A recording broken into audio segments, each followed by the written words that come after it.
Assalamualaikum warahmatullahi wabarakatuh. Alhamdulillahi rabbil alamin. Alhamdulillahillazina amanu irji'i ila rabbiki radiyatan mardiyah fadkhuli fi ibadi wadkhuli jannati. Sadaqallahul azim. Allahumma fassalli wa sallim wa barik ala sayyidina wa nabiyyina wa habibina wa safi'ina wa zuhrina wa maulana wa mustafa Muhammadur Rasulullah sallallahu alaihi wasallam. Ashhadu an la ilaha illallah wahdahu la syarikalah wa ashhadu anna Muhammadan abduhu wa rasuluh man la nabiyya ba'dah. Ittaqullah ittaqullaha haqqa tuqatih wa la tamutunna illa wa antum muslimun. Kama qala ta'ala fi kitabihil karim. A'udzu billahi minasy syaithanir rajim. Bismillahirrahmanirrahim.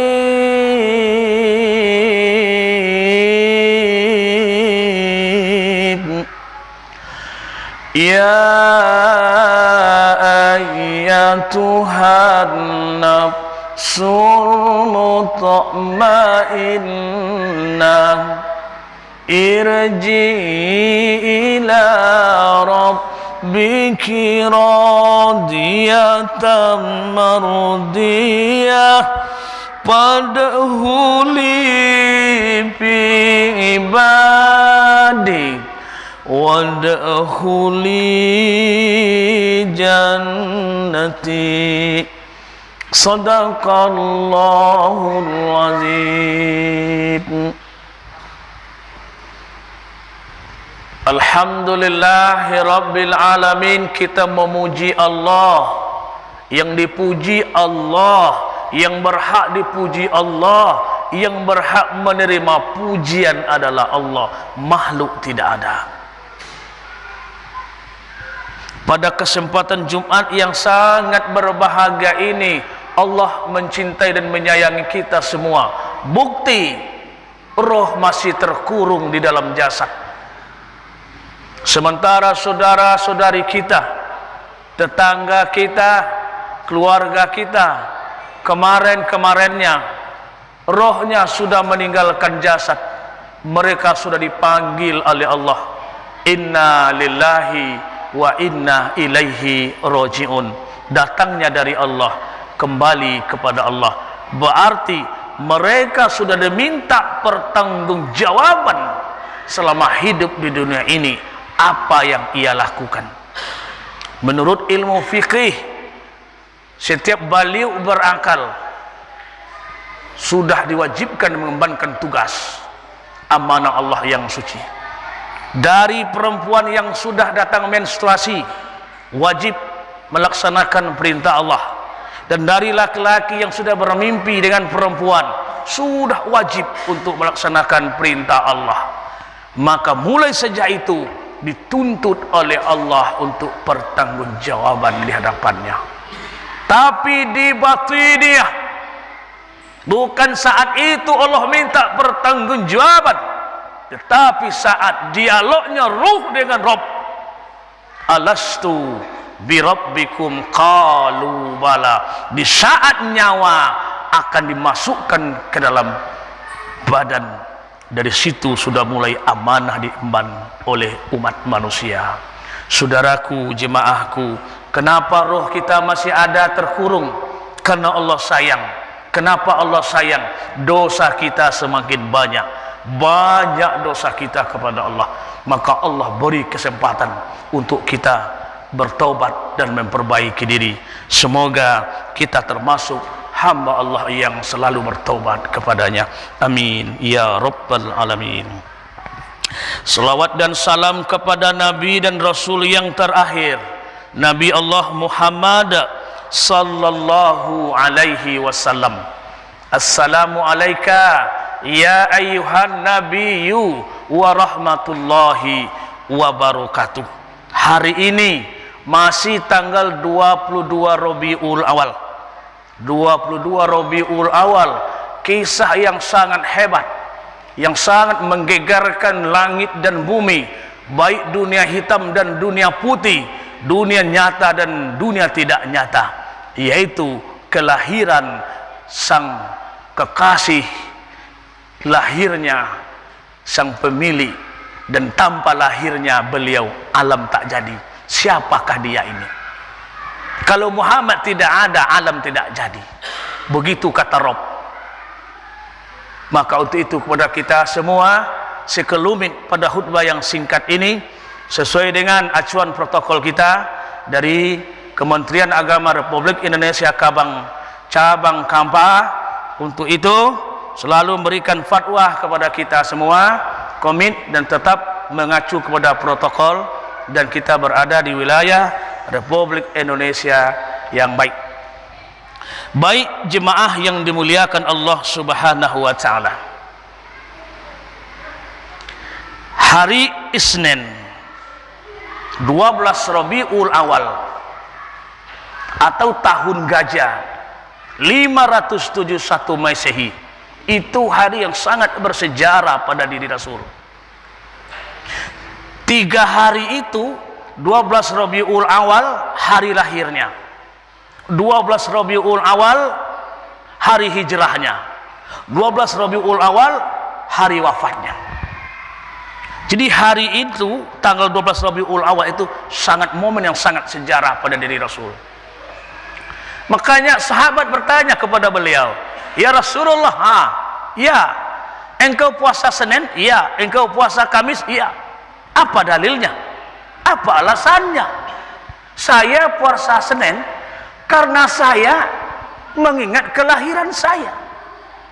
Saya lahir hari Senin, maka saya puasa hari Senin." Rasulullah sallallahu alaihi wasallam memperingati maulid nabinya sendiri dengan melaksanakan puasa. Umatnya hari ini melaksanakan maulid nabi dengan mengadakan undangan dan dibawa penceramah guru-guru kita untuk menceritakan kisah-kisah itu. Maka tidak ada pilihan lain, tidak ada cerita lain, lanjutkan maulid nabi itu. Itu adalah perintah Allah dan perintah Rasul. Jemaah yang dimuliakan Allah Subhanahu wa taala. Dan kenapa pula engkau puasa hari Kamis? Karena hari Kamis itu hari naiknya ibadah kepada Allah. Maka saya beribadah, sedangkan saya sedang beribadah, ibadah yang masuk naik kepada Rabb dalam keadaan puasa. Jadi untuk itu kepada kita semua hadirin jemaah yang dimuliakan Allah Subhanahu wa taala, jangan ragu-ragu lagi, lanjutkan peringatan maulid Nabi Allah Muhammad sallallahu alaihi wasallam. Bahkan yang lebih dahsyat lagi Bapakku, maulid Nabi itu, kisah Nabi itu diperintahkan Allah untuk dibaca. Di dalam dalil surat Hud ya, ayat 123. Coba dicek di rumah nanti. A'udzu billahi minasy syaithanir rajim.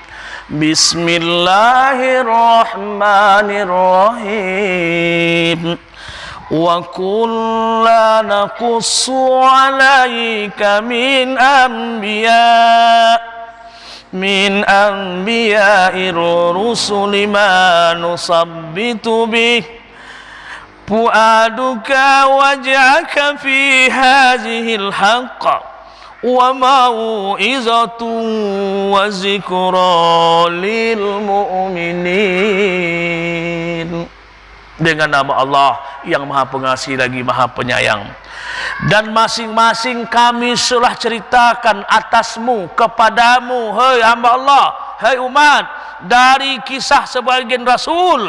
Apa yang telah kami ceritakan itu memperteguh hatimu, dan telah datang kepadamu dalam ini kebenaran, pelajaran, dan peringatan untuk orang-orang yang beriman. Disuruh oleh Allah menceritakan kisah Rasul, bukan ditutup, dibuka kisah Rasul. Makanya kelahiran Rasulullah sallallahu alaihi wasallam adalah rahmat untuk alam, bukan untuk manusia saja, rahmat untuk alam. Menjadi sebuah nikmat yang sangat luar biasa. Bayangkan, Muhammad lahir langsung bersujud, gelap gulita terang benderang, kayu yang sudah mati langsung hidup. Coba, siapa dia itu? Muhammad Rasulullah. Dan yang lebih menghebohkan, kursi singgasana Kaisaran yang dimiliki ribuan tahun oleh orang-orang kafir runtuh di malam itu.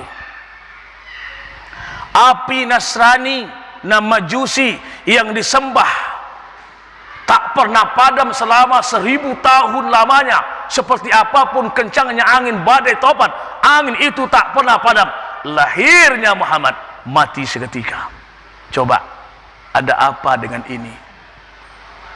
360 buah patung di dinding-dinding Ka'bah runtuh berantakan, dan ilmu-ilmu sesat di malam itu menggigil. Allahu Akbar, dengan kelahiran Nabi Allah Muhammad sallallahu alaihi wasallam. Maka untuk itu kepada kita semua, dalam Al-Imam As-Suhaili menceritakan dalam tafsir Baqi bin Ma'lad Al-Hafiz, ada 3 tempat, ada 3 kali berteriaknya syaitan laknatullah.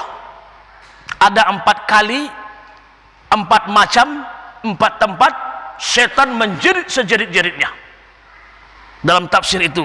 Yang pertama, dia berteriak ketika dilaknat oleh Allah Subhanahu wa taala karena dia mengingkari perintah Allah, disujud-sujud kepada Adam, dia enggan, maka dilaknat dan dikutuk oleh Allah, dia memekik sejadi-jadinya. Yang kedua, dalam tafsir itu, syaitan menjerit ketika dilemparkan dari sorga ke dunia ini. Allah lemparkan, umurmu sampai akhirat. Dan yang ketiga, Bapak garis bawahi, pekik yang ketiganya adalah ketika lahirnya Nabi Allah Muhammad sallallahu alaihi wasallam. Dia paling takut, Muhammad adalah musuhku, dia sudah lahir, habis mainku. Maka hari ini siapa yang gelisah, siapa yang takut, enggak enak dengan maulid Nabi, siapa mereka itu? Siapa mereka itu? Nah, dan yang keempat, dalam tafsir tersebut, iblis berteriak ketika turunnya Al-Fatihatul Kitab, turunnya ayat yang 7, turunnya Al-Fatihah. Al-Fatihah itu saripatinya Al-Quran, 6.666 ayat berhimpun kepada Al-Fatihah. Di Al-Fatihah itu adalah saripatinya Al-Quran. Maka jangan sampai lupa membaca Al-Fatihah kemanapun pergi, karena Al-Fatihah adalah induknya segala Al-Quran. Dan ketika Al-Fatihah turun, di saat itu juga iblis laknatullah memekik sejadi-jadinya. Hadirin jemaah Jumat yang dimuliakan Allah Subhanahu wa taala, dalam Al-Qur'an Al-Karim, dalam surah Al-Ahzab ayat 21, Allah terangkan, Bismillahirrahmanirrahim, laqad kana lakum fi Rasulillahi uswatun hasanah. Sesungguhnya telah ada pada diri Rasul itu suri tauladan yang baik, uswatun hasanah. Enggak usah contoh yang lain. Contoh bapak itu bapak ini, istri itu istri ini. Yang wajib dicontohi adalah Rasul Muhammad Rasulullah, istrinya Rasulullah. Itulah akan kita contoh. Coba keturunan Rasulullah yang harus kita contoh hari ini. Ketika lahirnya Muhammad bin Abdullah di rumah kakeknya Abdul Muttalib, karena ayah kandungnya Abdullah telah tiada, baru beliau dalam kandungan, Abdullah telah dipanggil oleh Allah Subhanahu wa Ta'ala. Maka bertanggungjawablah sang kakek untuk merawat cucunya. Apa yang terjadi? Apa yang dilakukan oleh Abdul Muttalib ini uswatun untuk kita semua. Diangkatnya bayi itu, digendongnya bayi itu, dibawa keluar, dibawa mengelilingi Ka'bah sambil berbicara, ini Ka'batullah anakku, ini rumah Tuhanmu, baru kamu muncul di dunia ini, nak. Saya akan perkenalkan dirimu dengan rumah Tuhanmu agar kamu besok dewasa kenal dengan Tuhanmu Rabbul Alamin. Dan kami buat namamu Muhammad terpuji oleh orang, nak, terpuji oleh manusia, dan terpuji oleh Rabbmu. Jadi awal langkah yang dilakukan oleh Abdul Muttalib mengenalkan cucunya dengan Allah. Untuk kembali kepada kita hari ini, itulah gunanya sang bapak apabila lahir anaknya. Kewajiban seorang bapak untuk mengazankan dengan kalimat la ilaha illallah di telinga kanannya, Allah, Allah, Allah di telinga kirinya, atau iqamah yang dibaca di telinga kirinya bagi anak perempuan yang lahir.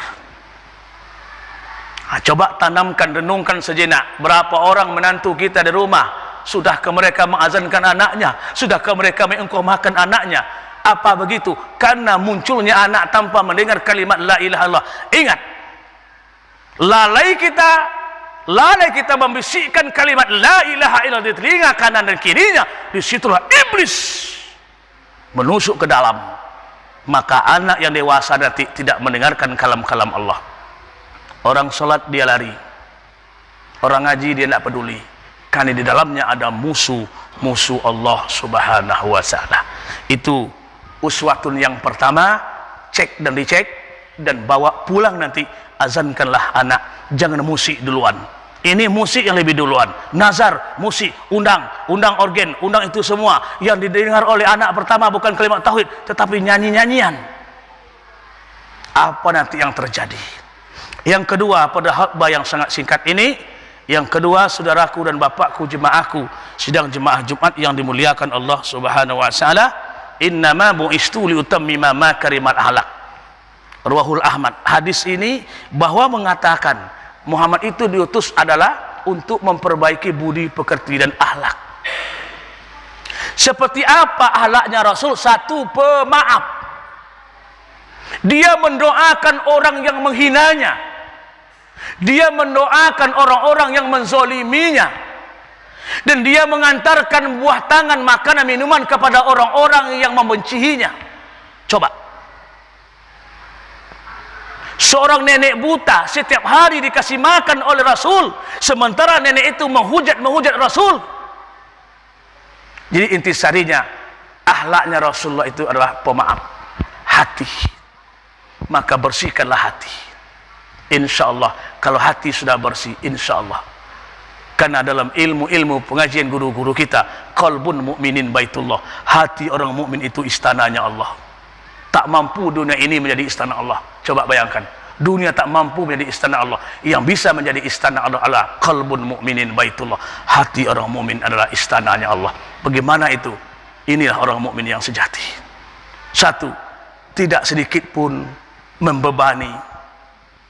Diceritaan orang alhamdulillah, dihujat orang alhamdulillah. Hati inilah. Maka untuk itu hari ini hati kita sakit. Bahkan hati kita sudah mulai mati. Yang kita kasih makan hari ini adalah zohir, jasad. 3 kali makan 1 hari.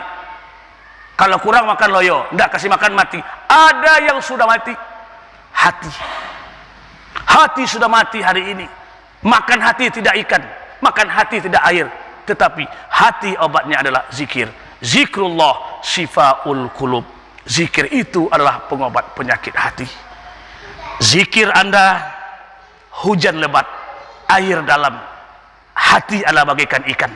Apabila kita berzikir, air dalam, air banyak, ikan akan hidup, hati akan hidup. Tapi apabila tidak pernah berzikir, air tidak ada, ikan akan mati. Maka untuk itu, mari sama-sama kita menyendiri, sendiri-sendiri menghadap Rabb dengan berzikir kepadanya. Karena ujung-ujung hidup ini menghadap Allah juga sendiri-sendiri. Sampai ke akhirat juga sendiri-sendiri. Semoga khutbah yang singkat ini bermanfaat untuk saya dan buat kita semua. Fa'tabiru ya ulil albab la'allakum turhamun.